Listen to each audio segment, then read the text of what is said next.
Eddie Smits with a quick video about the S of simplicity. The S, the last letter from my coaching program, S.E.R.I.O.U.S.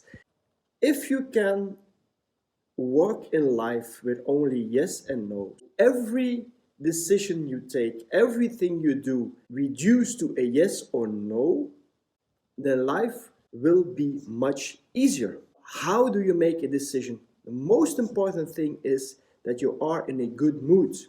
Never take decisions when you're down, when you're feeling bad. Never do that.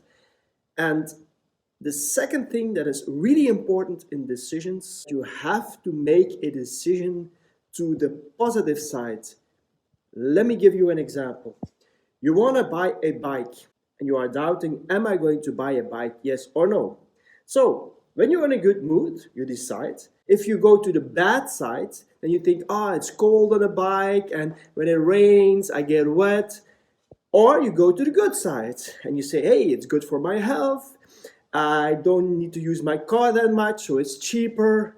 You see, it's a very simple example for a very simple decision, but you can do that with every decision.